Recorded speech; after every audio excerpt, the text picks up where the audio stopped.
Hi, my name is Stephanie Barnes, and welcome to Designing a Successful KM Strategy, a guide for the knowledge management professional. This presentation is based on a book I co-authored several years ago with Nick Milton. I hope you enjoy it. So who am I? As I said, my name is Stephanie Barnes. I'm a Canadian living in Berlin. I have an undergraduate degree in accounting and an MBA in IT. I became a knowledge management consultant by choice or by evolution after spending 7 years at Hewlett-Packard, the last 4 of it doing KM. I'm Chief Chaos Organizer at Entelechy, which is my knowledge management consultancy. I have been an independent knowledge management consultant for just over 19 years and work for a variety, or have worked for a variety of companies and organizations and industries. And along the way, I became an artist, which has greatly impacted or influenced my knowledge management consultancy, because I do something called radical knowledge management. And I'll mention that once or twice through the next presentation. So when we're talking about knowledge management, lots of people are looking for a silver bullet, an easy answer, something that makes it make sense. In this session, I'm going to share what I believe is the silver bullet to making knowledge management make sense, or at least organizing it. I'm going to provide some examples and stories and the framework for how to create a knowledge management strategy for your organization. I'm going to talk about what you need to put that strategy together, what the organizational drivers are, and the process for developing the knowledge management strategy as a whole. I hope that you enjoy it. As I go through this presentation, I'm going to do it from the perspective of Samantha, a fictional knowledge management leader in an organization. Samantha is a composite of many people that I've met and worked with over the years as clients. It's partly based on my own experience, put together into one. So Samantha is our protagonist for today's journey. Samantha's early experience in KM was a bit of a train wreck. Failures, people not wanting to participate, lack of budget, lack of understanding why they should. But she learned a lot from that. And so these are the lessons that she's learned now that she's in a new role, charged once again with putting together a strategy and getting the organization organized around knowledge management. Samantha knows that she needs to make a case for knowledge management, for crafting the strategy in the first place, for putting it all together, to make it make sense, to put all the pieces together so that management knows why they're doing this, why this is important, so that she can get the investment, so that she can get the support that she needs from the organization. So this is her process. The first thing is she knows she wants to create a strategy document. There's lots of examples of organizations that have started KM without a knowledge management strategy. They start with some technology, thinking the technology is going to solve all their problems, and it a lot of times fails. It fails because they don't understand the complexity of what they're trying to do. They don't talk to the users. They just think technology is going to solve the problem, and they don't do anything beyond setting up some servers and installing an application or some software. So this is the wrong thing to do. People and process are critical to success with knowledge management. This is where the strategy comes in. Samantha knows that knowledge management strategies are complex and that they need a lot of things. That she needs to understand the strategic principles, what the strengths and weaknesses of the organization are, what the opportunities and threats are, both externally and internally, and with regards to knowledge management. She knows that the organizational imperative and focus for KM, she needs to understand what that is. So she needs to talk to people and maybe do some workshops or some interviews, have some meetings, understand why the organization wants to do knowledge management. Knowledge management is absolutely the right thing to do, but if it's not tied into the organization's focus and objectives, then there's no point. We need to tie it in so that it supports the organization.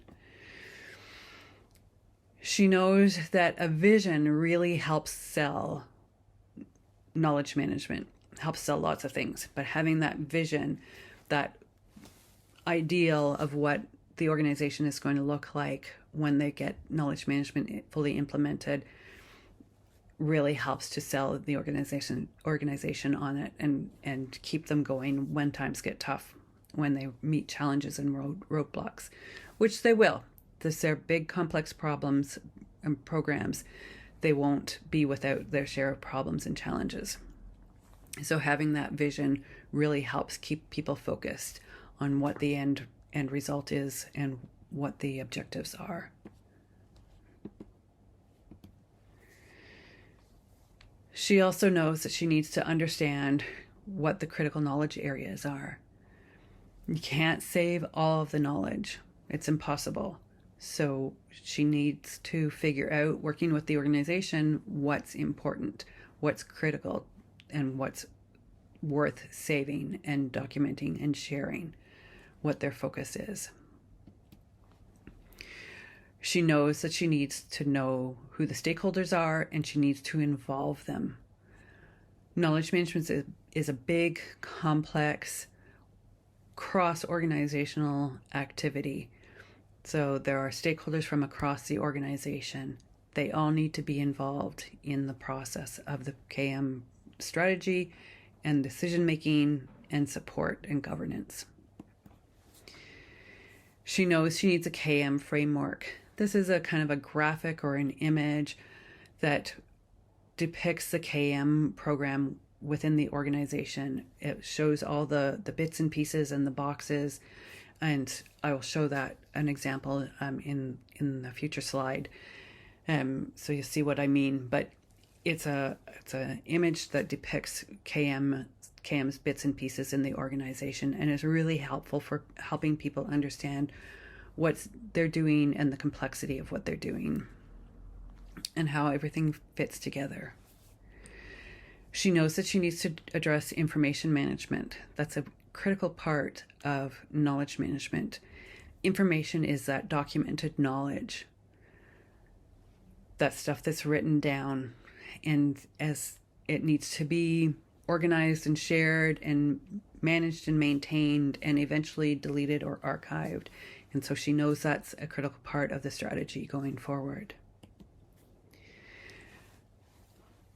All of this is a huge change initiative. We're asking people to do different things. Samantha knows and has learned from the train wrecks she's been involved with before that change management is critical to the success of the KM program as a whole. And so knows that she will do a very detailed change management plan as part of her strategy. She knows she needs a business case, the pros and cons of knowledge management, the costs and benefits. There are lots of studies that say, or that show, that knowledge management, doing knowledge management well, has a positive impact on the profitability and the success of the organization. So she needs to bring that home and make that real for her organization. She needs to put together some pilots, some bite-sized pieces that she can start with, rather than taking a boil the ocean approach, which is pretty much guaranteed to fail. Breaking things down into manageable pieces, pilots, iterating, learning, building up anecdotes. She knows that she needs to do this. and so is going to be putting together a list of pilots to start with. And the next thing that she needs to do, the last part of the strategy, is the next steps.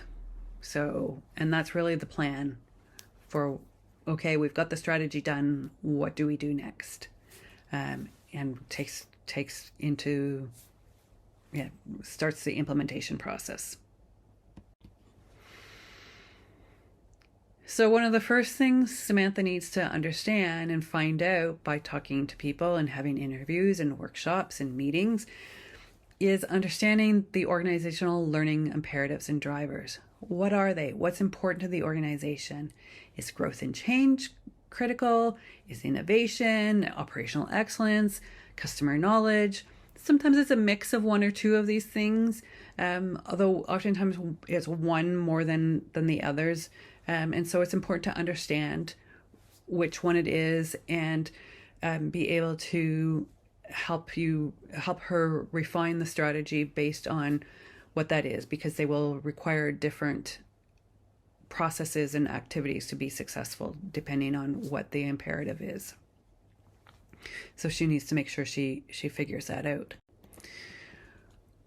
While she's figuring that out and having these interviews and things, she can also be collecting information around what people's vision for knowledge management is. She's probably doing a bit of education about what knowledge management is and getting some feedback and some input on what people think would be the ideal situation with knowledge management. An example of a knowledge management vision is Accenture had a KM vision that was to create a world-class knowledge sharing culture and environment that contributes to Accenture's success. So there's lots of different ones. USAID wanted to focus on knowledge management to connect people to the processes and technology that will help them work effectively with partners to accomplish USAID's mission. So they're different depending on the organization, but all tied into the organization's goals and objectives and how KM is going to support that.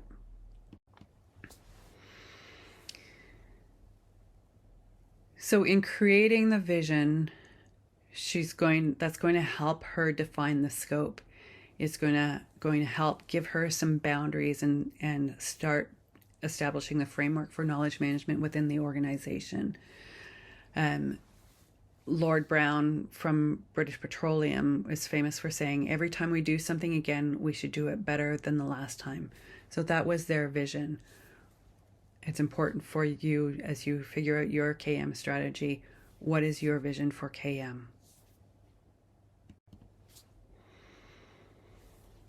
And then we look at the strategic knowledge areas.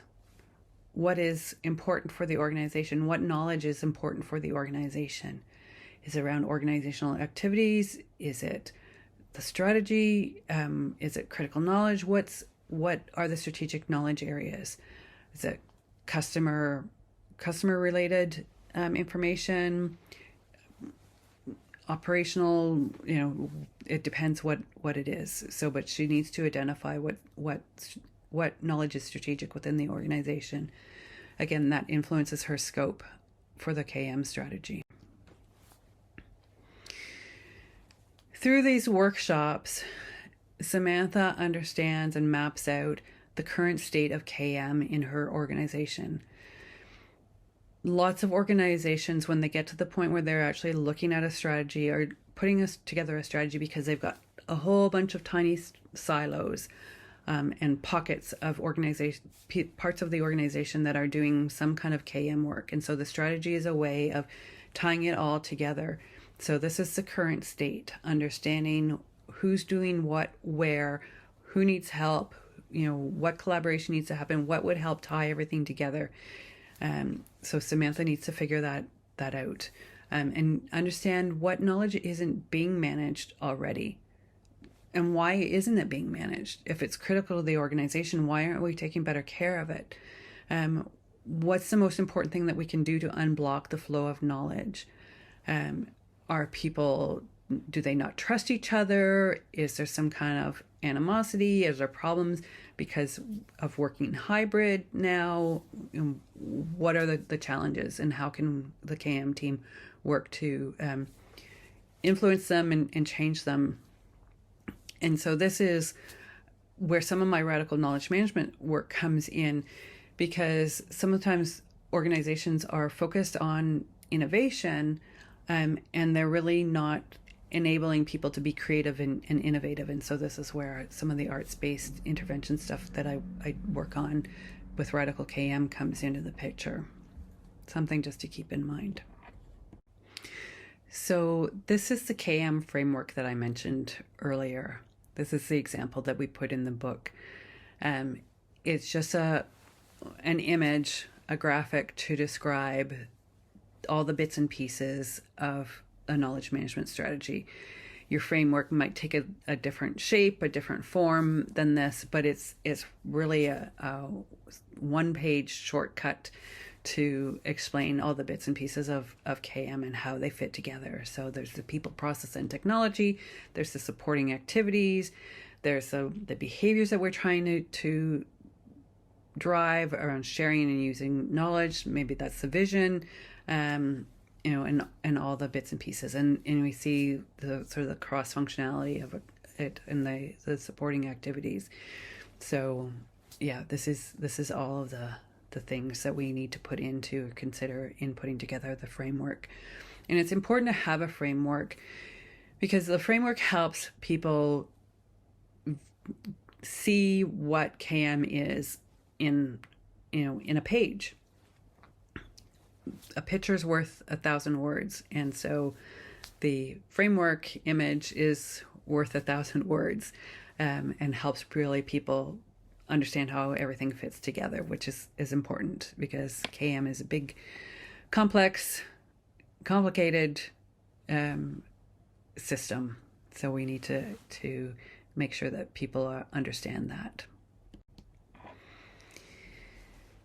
Now, I mentioned Samantha needs to pay attention to information management in her strategy, and that's this, the documented knowledge lifecycle. Goes from capturing and creating it all the way through storing and using it and archiving it. And there's different activities along the way. And it's critical to pay attention to this because we're always trying to document things. It makes it easier to share with people if it's written down and people can search and find it. So that management, that filing and being able to find it through the metadata or the taxonomy and things is important. So is understanding retention. At some point, this needs to be either updated or removed.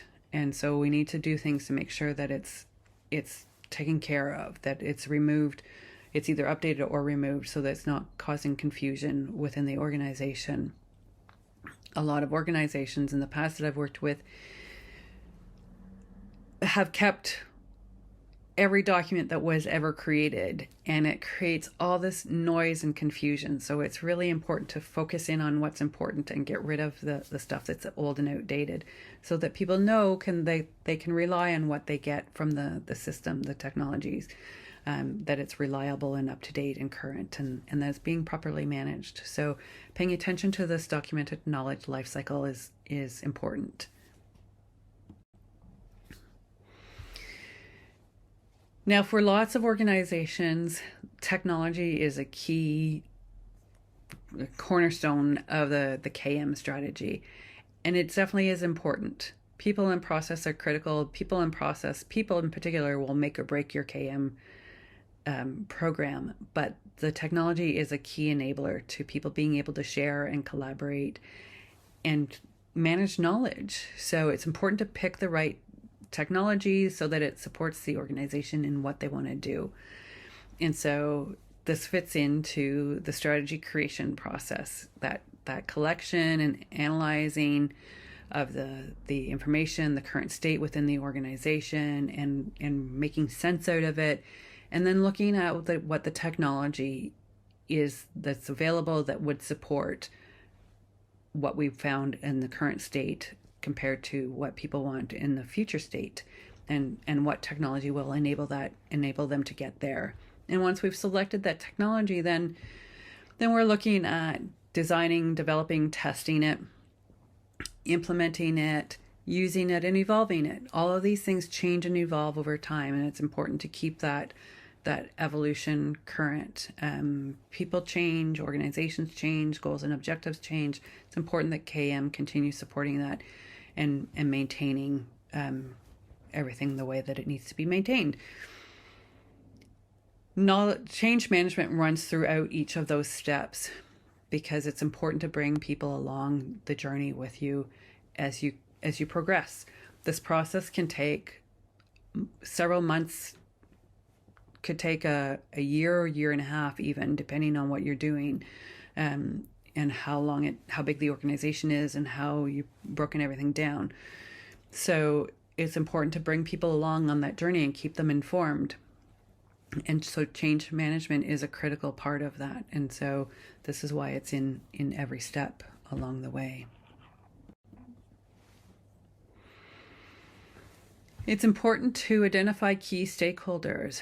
They're going to help you sell KM within the organization. They're going to provide support and insight, and they're just going to help you be successful. So make sure you have identified them all, and that you're bringing them along and involving them in the decision making and getting input from them. You may find as you progress that you find stakeholders that you didn't know you had. Join them up, get them joined. Better late than never, but make sure that you identify them.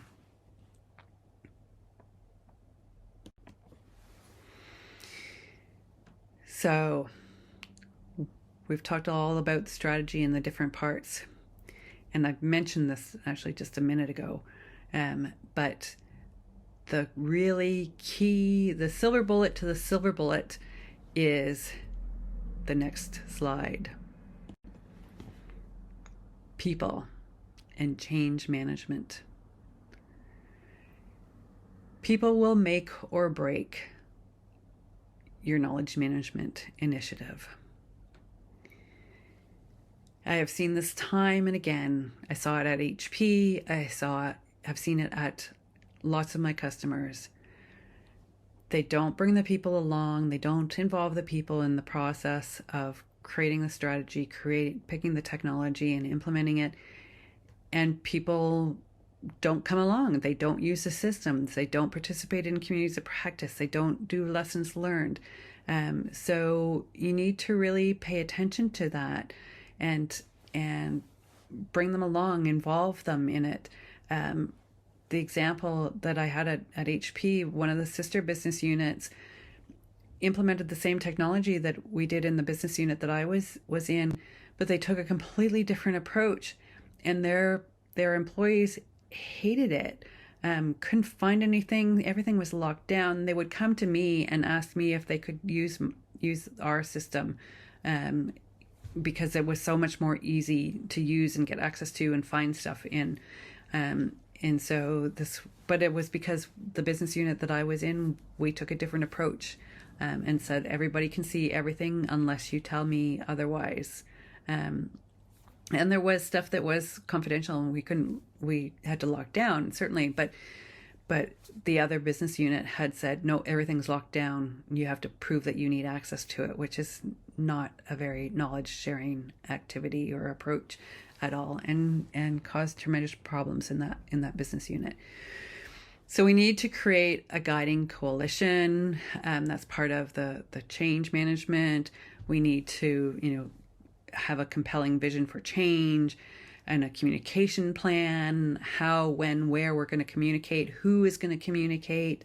We need to empower people for action and communicate the short-term wins, communicate those success stories, those little anecdotes from the pilots and things, because that makes it real for people. So communicate those, share those in newsletters, in meetings, in lunch and learns, in whatever kind of forums that you might have or create to support the KM program. Share those anecdotes. It makes it real for people. People identify with the stories and think, oh, I have that same problem. I should do that too. And so it really helps build support for KM. So all of this needs to be, put together and to remove the barriers for change, make it as easy as possible. And so this is why we involve people.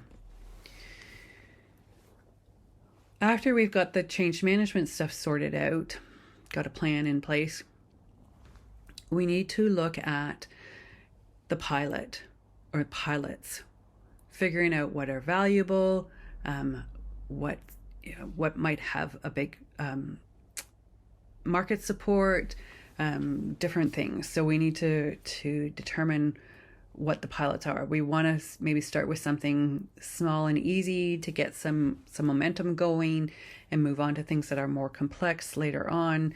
It's going to depend, your organization's better than anyone. So, but there's pick out something that will help you be successful. You don't want to pick out one that's so complicated and complex that you fail first off. That's not a good way to start. You want something easy and that's going to be successful and that's going to hopefully have big bang for the organization and going to help people see the importance of this. Part of determining priorities and the pilots is finding a pain point or understanding what the pain point is or pain points are, and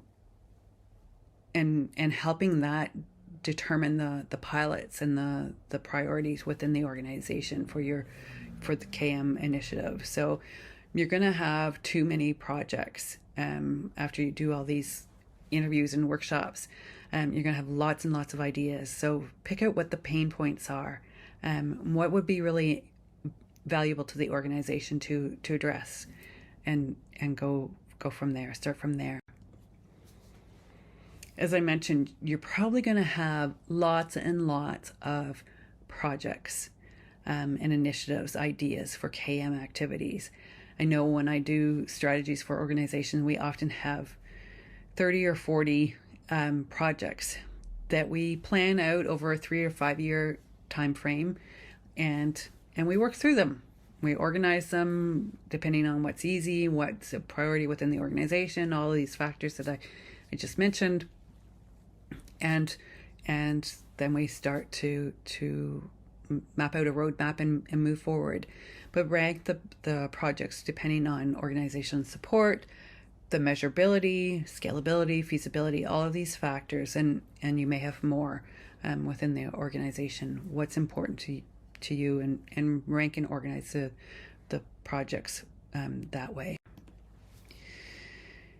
The business case and ROI for KM is well established at this point. KM's been around for, well, as a formal discipline, I would say since the mid-1990s.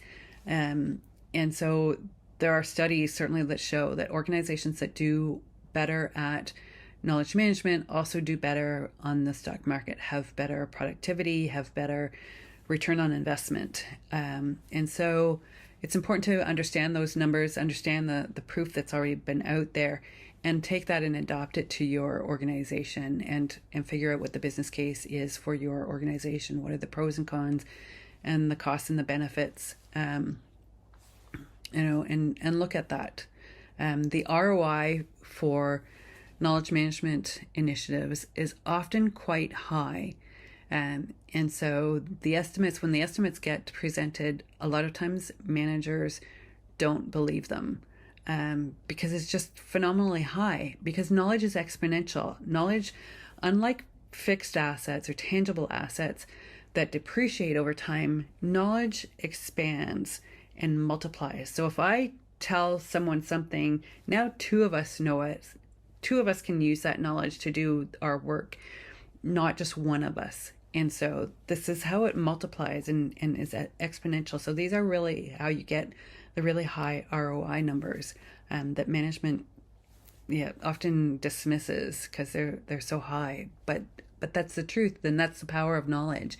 And that's why we need to be better at it.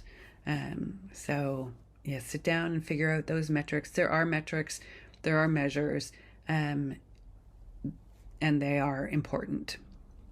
They're not the only thing, but they are important. So make sure you figure those out. So with all of this in mind, Samantha gets ready to get down to work, to start organizing some workshops and interviews, to start putting together the vision, building an implementation team, appointing a team leader that's going to support her, appointing the KM team itself. She knows she needs to put together a steering committee from across the organization, and that she needs to plan the implementation when all of this is done.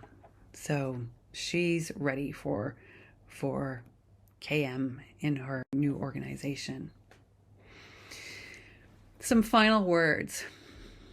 For all the tools and technologies and nuances and all the things we do to complicate knowledge management, at its heart, knowledge management is about making sure that the decision makers at all levels of the organization have access to the crucial knowledge they need to make the right decisions. This is where we're headed. It looks different, but it's about decision making. It's about innovation. It's about having the knowledge you need to do your job. This is what we're trying to do and enable with knowledge management. Thank you. I hope you have enjoyed this. I hope that it's been insightful, and I hope it's given you some food for thought as you move forward with your knowledge management strategy in your organization. Thank you.